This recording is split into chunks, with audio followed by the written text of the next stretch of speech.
আসসালামু আলাইকুম। আশা করি সবাই ভালো আছেন। আমিও আপনাদের দোয়ায় ভালো আছি। তো আজকে অনেক দিন পর আপনাদের মধ্যে নতুন একটি আলোচনা নিয়ে আসলাম।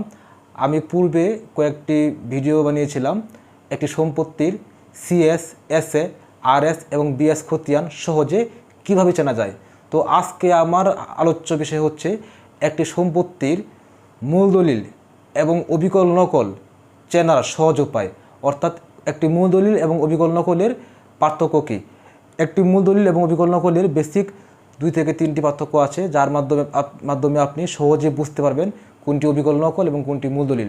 তো চলুন দেখে নেওয়া যাক অবিকল নকল এবং মূল দলিলের বেসিক পার্থক্যগুলো। তো এইটি হচ্ছে একটি অবিকল নকল। তো অবিকল নকলের আমরা যখন চিনব, এটা কিভাবে বুঝবো আমরা অবিকল নকল। অবিকল নকলের উপরে, একদম উপরে বাম পাশে দলিল নং দেওয়া আছে।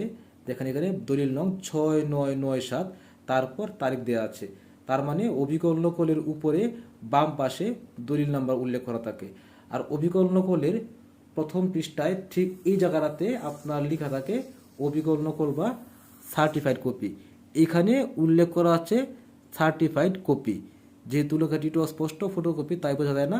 তো আপনারা যখন নাকি ফটোকপি না নিয়ে অরিজিনাল নেবেন তখন পড়তে পারবেন। এখানে উল্লেখ থাকবে সার্টিফাইড কপি বা অবিকল নকল। তো এটা হচ্ছে আরেকটা মাধ্যম। তো দুইটা মাধ্যম বুঝতে পারলেন। আরেকটি হচ্ছে অবিকল নকলের দ্বিতীয় পাতায়, অবিকল নকলের 2 নাম্বার পাতায় আপনারা যখন যাবেন, আমরা উল্টাই 2 নাম্বার পাতা, এই যে আমরা 2 নাম্বার পাতা ওপেন করলাম একটি অবিকল নকলের। এই পাতা 2 এর মধ্যে হচ্ছে এখানে দেখবেন ছবি থাকবে না, এখানে দাতা গ্রহীতার কোনো ছবি থাকবে না। এই যে পাওয়ার দাতা বা দলিল দাতা, এখানে কোনো ছবি নেই এবং গ্রহীতারও কোনো ছবি নেই। তো এটা হচ্ছে অবিকল নকল চেনার সহজ উপায়। কোনো ছবি থাকবে না। আর প্রথম পৃষ্ঠার উপরে বাম দিকে দলিল নাম্বার থাকবে। আর প্রথম পৃষ্ঠার প্রথম পাতার উপরে সার্টিফাইড কপি বা অবিকল নকল কথাটি উল্লেখ থাকবে। তো চলুন এবার দেখে নেওয়া যাক একটি মূল দলিল চেনার সহজ উপায়। তো আমরা এখান থেকে অবিকল নকলটি সরিয়ে ফেলি। তো এখন দেখি একটি মূল দলিল। এই যে আমরা আসলাম মূল দলিলে। মূল দলিলের একদম উপরে দেখেন উল্লেখ করা আছে, এই দেখেন উপরে ডান দিকে উল্লেখ করা দলিল নাম্বার 2119 আর বাম দিকে উল্লেখ করা ক্রমিক নাম্বার 2117। মানে এটি হচ্ছে মূল দলিল।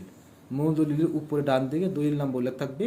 আর মূল দলিলের প্রথম পাতায় কোথাও উল্লেখ থাকবে না এটা সার্টিফাইড বা অবিকল নকল, এখানে কোথাও উল্লেখ থাকবে না। আর সার্টিফাইড বা অবিকল নকলে এখানে উল্লেখ থাকবে এটি সার্টিফাইড কপি বা অবিকল নকল। আর মূল দলিলের দ্বিতীয় পাতায়, এটা হচ্ছে প্রথম পাতা, যদি আমরা প্রথম পাতা উল্টাই, দ্বিতীয় পাতায় দেখবেন দলিল গ্রহীতা এবং দাতা উভয়ের ছবি উল্লেখ থাকবে। এখানে দাতা এবং গ্রহীতা ছবি আছে এবং ছবির উপরে উভয়ের থাম দেওয়া আছে এবং তার নিচে স্বাক্ষর দেওয়া আছে। উনি হচ্ছে গ্রহীতা আর উনি হচ্ছেন দাতা। এটা হচ্ছে মূল দলিল চেনার আরেকটি মাধ্যম।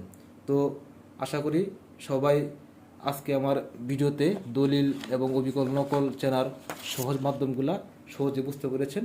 তো পরবর্তীতে আমি আরও কোনো ভিডিও নিয়ে আসবো। সে পর্যন্ত ভালো থাকবেন, সুস্থ থাকবেন। আল্লাহ হাফেজ।